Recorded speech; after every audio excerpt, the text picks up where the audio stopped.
Hello neighbors. Happy Pride Month. We have a pretty short agenda for tomorrow. We only actually have one item of new business, one item of old business, and then our consent agenda as actual voting items. So pretty low-key meeting, but we do have our second and final vote on the budget tomorrow at 6 o'clock at our regular meeting. So here to answer any questions if you guys have them ahead of that. The first item, many of these items that we have on the agenda tomorrow on our work session agenda are just for presentations or discussion during the work session agenda. So if you want to hear these, you'll have to either show up at 5 o'clock or you'll have to tune into the live stream or the recording afterward. The first we'll be doing is employee recognitions of our two lovely court employees who just earned their municipal court certificates from MTAS, Lisha Donahue, who's our court clerk, and then Allie Hinman, who's our deputy court clerk. So we're just recognizing their efforts. They had to go through, I think this was like a 3-year process for them to get certified as municipal clerks. So they have put a lot of time and energy into this. And we're very happy to recognize their efforts. Item number 2 has to do with an update on the Municipal Judge Residency requirements. You guys may have heard us talking about this several months ago. This was, I think, this came up maybe after the legislative session was called into session, but there was a Tennessee Supreme Court decision that impacted municipal judges across the state. And here in Hamilton County, I think it's potentially impacting 3, including ours in Red Bank. Because we're not just a municipal court, we are a court of concurrent general sessions jurisdiction. So we handle general sessions cases as well as municipal cases. And the Tennessee Supreme Court decision was appealed, and then that person lost. So the case stated after the appeal was lost that if you are a municipal judge in a community where you have concurrent jurisdiction, you have to live in that community. So they were interpreting that to mean you had to have residency in the municipality that you operate in. So Judge Johnny Houston has been our judge for a long time. I think this is his, I want to say this is potentially his 3rd 8-year term. He has really been a great judge in our community, has handled our court system really well. He does not live in Red Bank, so this was a big concern for us. So apparently in the legislative session they did pass a recent House bill that basically said we are recognizing that these judges were duly elected. At the time, we understood them to have met the qualifications, and as long as they did meet all of the qualifications outside of that residency requirement, then they can serve out the rest of their term. And then this new requirement for the residency will go into effect when the next election happens. So that's good news, because that settles a lot of,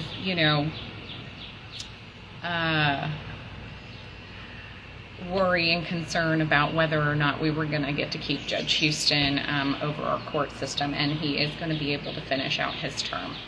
And then he can decide if he wants to move to Red Bank and run again, or pass the baton to someone else. So but we'll be hearing about that tomorrow. The agenda item number 3, there's going to be a presentation of 2 different traffic studies. One of them was a safety study that we approved last year that at Dayton Boulevard and Morrison Springs Road intersection, because we had multiple car crashes in that intersection, 2 of which ran into the building, unfortunately, and crashed through the meeting house space, and there was some damage done to another one of those suites. But this happened like in succession. I think there were like 3 car crashes within 6 months. And after what happened on Fraser Avenue, I had a lot of concern, and I brought it up, that we needed to be figuring out if there were any kind of short-term, long-term solutions to increase pedestrian, and, customer safety, business owner safety, in that area. So they're going to be presenting on that. They had a lot of data. It's in the work session packet if you want to check that out. The link to the study itself, that has all of the data, the crash rates, speeds, things like that. They made some general recommendations for like improving signage, lighting, restriping, retiming of signalizations. But the big short-term solution that I think is going to be the most beneficial, recommendation to come out of that is that they did recommend water-filled jersey barriers. They said that those are more cost-effective, and actually just as good, if not better, than concrete barriers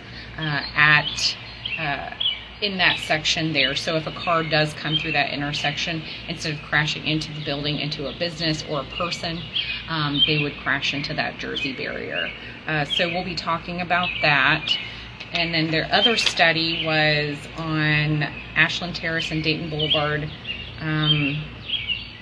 safety study and school zone study for the private school, the Point Christian Academy School that's there at Red Bank Baptist Church. So we're legally required to do studies for school zones on all schools in our community, whether or not they're public. So that was included in that safety study. There were some recommendations made for the school zone area to make improvements there for signage and speed limit and things like that. And then there's just a whole bunch of data about traffic on Ashland Terrace going upslope and downslope, crash rates, lots going on there. It is a very tedious document to pour over, lots of like engineering equations, but it is on the website, on the work session packet if you want to check it out. But we'll be using that to determine what potential future redesign needs to happen on Ashland Terrace, and then over into Morrison Springs and Dayton Boulevard intersection as well, to improve safety for all users, and accessibility. We just don't have really good accessibility for folks who are in wheelchairs or other assistive devices. And even though there's a crosswalk and a couple along Ashland Terrace now, it still doesn't feel safe crossing there. So, and that's really important. It's important to feel safe when you're crossing a major intersection. So those studies will be going over. They'll be gone over by our Public Works Director tomorrow. So if you want to hear a little more detail on that, he'll be there talking with us about that tomorrow. Item number 4, we're going to make an appointment to the Nonprofit Citizen Advisory Board. We had a vacancy, and we had a neighbor apply to fill that vacancy, and so we'll be appointing her. So grateful for her volunteering to serve on that board, because we do actually have our nonprofit grants application process out right now. So if you are or know of an organization, a nonprofit organization, a school that could use some grant funds, we are doing micro grants. We did $5,000 and $10,000 awards last year, I think, to like 7 or 8 different applicants. So just have them look out for that. You can access the packet with all of this information and then all of the relevant documents if you go to redbanktn.gov and then go up to the tab that says Government and then Agenda and Minutes. And when you click on that, it's going to take you down to like the calendar. It's going to show you the meetings. It'll say city commissioner work session packet and just click there. It'll open up and provide all of the links to those other documents. And those studies that I was just talking about.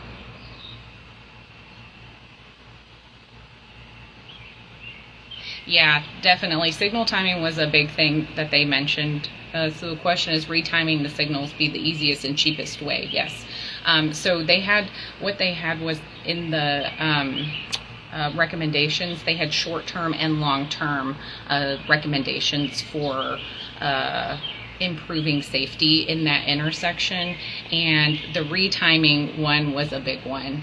And that was actually something that came out of another study that we just had presented on maybe like a month and a half ago, 2 months ago, I think, on the traffic study from Signal Mountain Road all the way up to Gad Road to look at potential right sizing opportunities.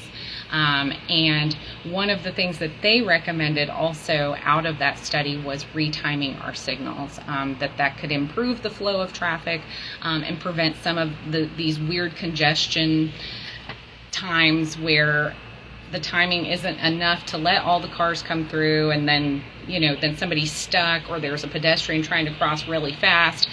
So that is that was one of the main recommendations that they made. And that is definitely a much easier and cheaper fix. But my understanding, and I'll try to remember to ask this tomorrow, but my understanding is our Public Works Director actually coordinates our signalization timings with Chattanooga. Chattanooga actually operates that on our behalf, I guess. And so it's just a matter of, I guess, figuring out what needs to be retimed, at what interval, and what the recommendations were from the engineering firm that did the studies.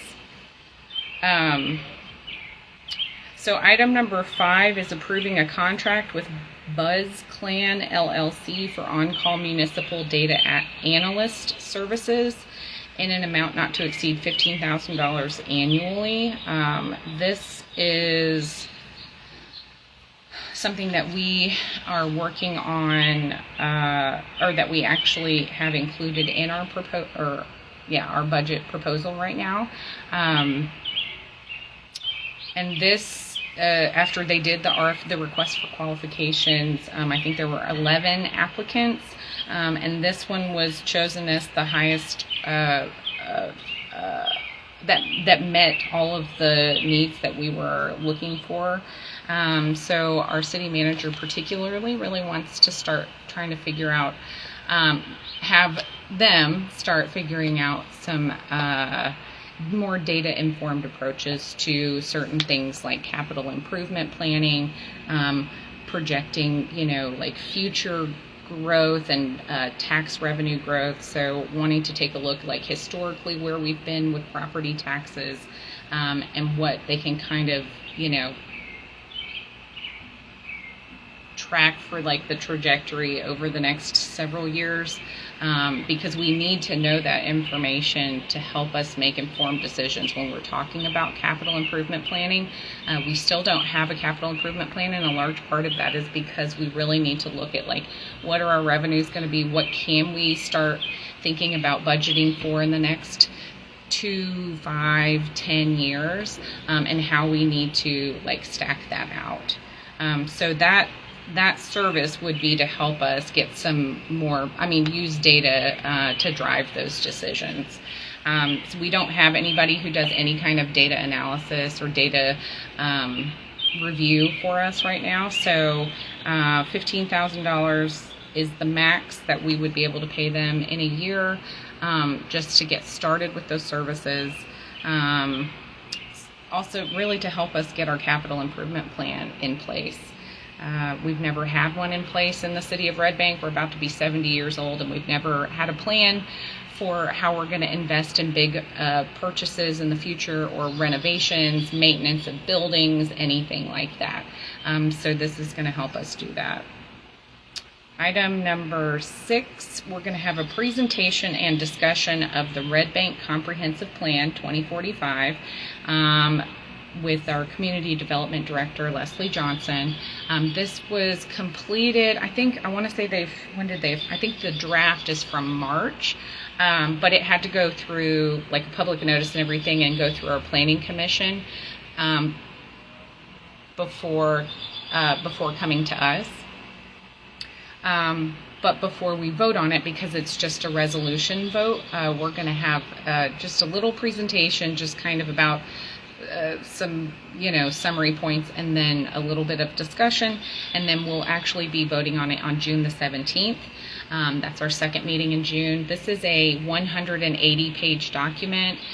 We've never had a comprehensive plan in Red Bank, so just really been winging it for 70 years, guys, and we're really lucky we are in a pretty good position today despite that.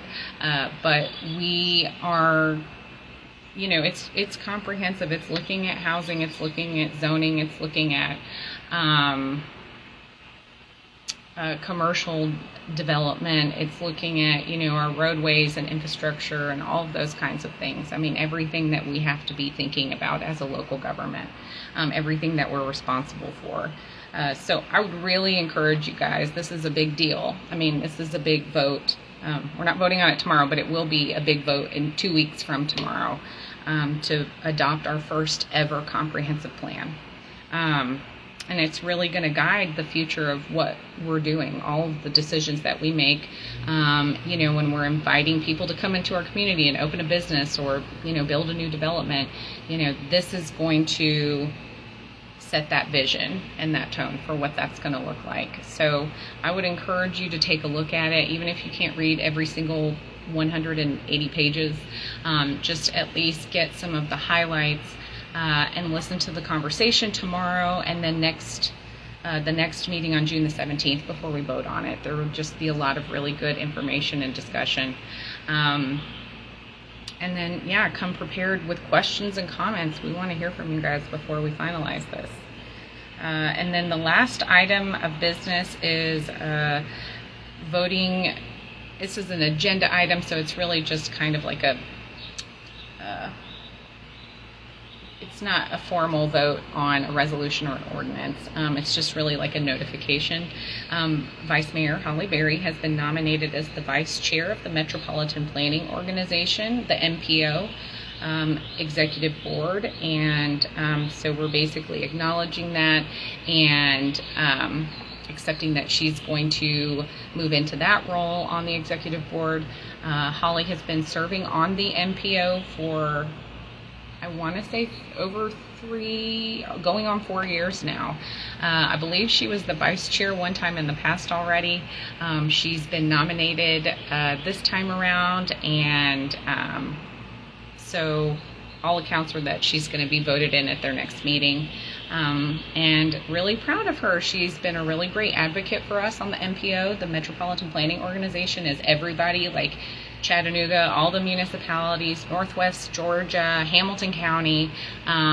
They all meet once a month and they talk about how all the things that we're all doing are all really interconnected, and how they vote to prioritize like funding from TDOT on certain projects based on what each city or county board has on their plate. And so, it's really important that we are present on this board, and we have somebody who is a really good advocate. Holly's the reason that they brought up the Vision Zero policy, which is let's commit ourselves to planning and designing our communities in such a way that we have zero fatalities on the road, and that can be done if we are all willing to be committed to that. So, just little things like that she's advocating for and talking about with all these people that are at the table. So really, really cool. And that's it. That's the last item on the work session agenda, and then that's our last voting item on the regular agenda.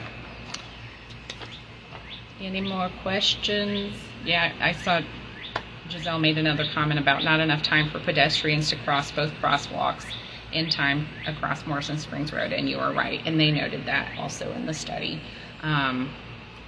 Yep. It's a real problem.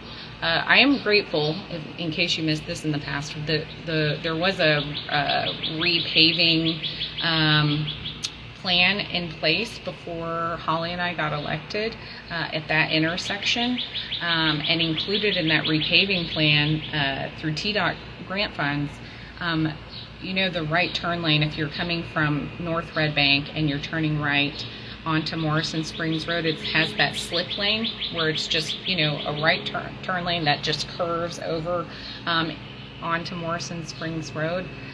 They wanted to add a second slip lane there. That was actually in the plan. Slip lanes are very dangerous for pedestrians, for vehicle users too, because when you're crashing into something else, that's causing potential injury to you and others. So thankfully, Holly, at the time being on the MPO and being more involved in that conversation for that TDOT plan, was able to convince them to at least leave it at one slip lane. They would not change it to no slip lane, which is actually the safest way when you have to make a complete stop and then make a right turn, like at a 90-degree angle. Because when you have that slip lane, people are just gliding right through that intersection. They're not always paying attention to whether or not there's a pedestrian there. Honestly, one of the things they talked about in the study is that there's line of sight issues with that fence that's there around that commercial property that's there on the corner. So one of the things they recommended was moving the pedestrian sign further back so that people can see it better, drivers can see it better as they're approaching that intersection. But yeah, so it could have been worse. It's still not good, but grateful for small favors, and hopefully with this study, this is going to help us take next steps toward like short-term and then longer-term solutions to make it safer for all users. So that's it, guys. If you guys don't have any other questions, I'm going to hop off here, and I'll see you tomorrow at the meeting at 5 o'clock work session, 6 o'clock regular meeting. If you do have any questions, comments, concerns about the budget, we are doing our second and final vote tomorrow. You can email, you can call, or you can show up to the meeting and give comments at that time. So I hope to see you there. Good night.